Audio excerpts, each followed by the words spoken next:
I remember being cold. I remember being uncomfortable, sleeping on the concrete, in front of MRAC. I remember the cotton mouth feeling and just the bland taste. As the days progressed, all of our metabolisms started to slowly shut down. So we were colder. It was harder for us to stand up from a sitting position.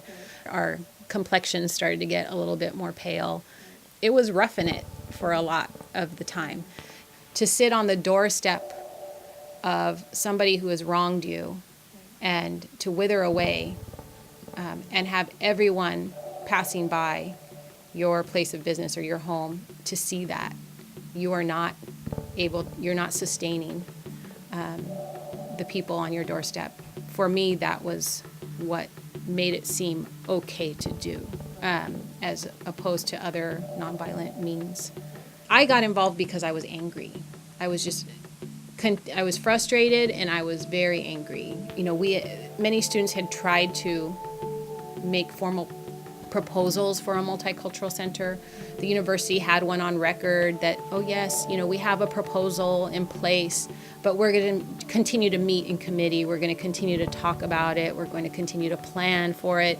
And I think, my 18-year-old self was not willing to just sit back and let the bureaucratic process take its time.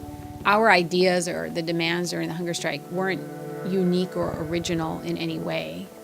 They were things that we knew could be done and could be accomplished by the administration at that time, and were in the scope and power of the administration. I'm not angry anymore, and I'm not angry about the time that I spent here. And I think it's because I was active and I did things that I was able to work through that and feel like I did what I could, and I'm satisfied with it. And that satisfaction, I think, has allowed me to kind of move on and continue to grow and learn and enjoy my life, And so that's what I hope that as I see students come through, that, ideally they would never have to be frustrated or angry about the way things are on this campus.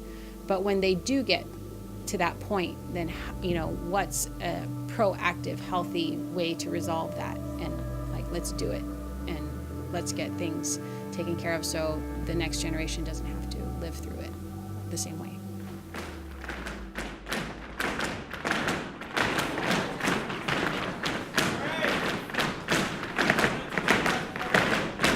Yeah, it's a Mexican folk dancing troupe here on campus, or folklorico, and we're housed into the CCC. We've been here for over 30 years, or almost 36. And we just go out and perform for the community and educate about our dance, our culture, and we usually represent the Chicano Latino community here at Davis.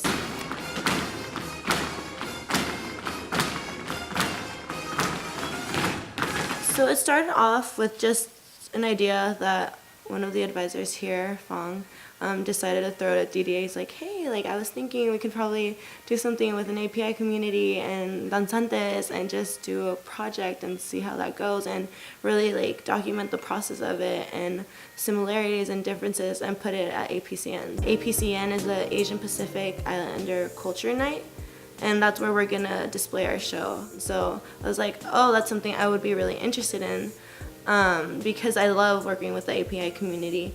And I brought it up to Brianna, who's my VIP. It's something new, it's something different. It's the cross-cultural center trying to take different cultures and really mix them and mesh and just realize that we are at a point in time where we do have the liberty to do this type of thing. Do you use handkerchiefs? What? I can't say it. Handkerchiefs. Handkerchiefs. No, we don't have any props. To see people work on sharing performances and communicating through their art, to me, is very powerful. It shouldn't have been, 2013, the year 2013, for something like this to have taken place. This should have been going on all the time. So DDA is next, then, after Hmong? Mm-hmm. Okay. It's clean. All these communities come together and actually work and just represent their histories, their struggles, how we got to this point in time, and highlight the fact that we actually can do this. I'm here because I guess to represent the Hmong community, because I feel like we are still like relatively unknown on the radar. So I just want to bring awareness to that. We're forced to be silent. All these underrepresented communities are supposed to be silent and invisible. But dancing is the one thing you don't have to say anything, you don't have to speak. It's another form of communication. I just think it's a very powerful thing to start drawing on commonalities, and I think it's a great way to build community. So I'm excited that it's happening. I'm excited to see the results. I would love, to see this continue after this one project. So I know, let's do something next year, or let both of these groups then make the commitment to work with a different group next year. It's the best feeling to just see that we can make friends outside of our own little bubbles and just use our own love for dance and love for our own communities.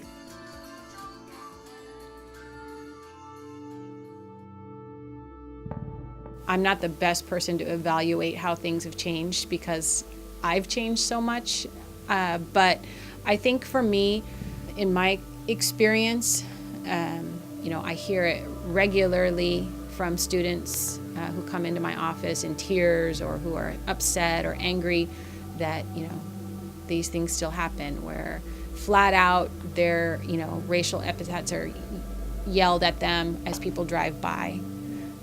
And that happens every day in Davis. I can guarantee you that somebody is insulted, intimidated, put down, disparaged based on one of their identities. And so that to me means, there's still very important work that needs to happen.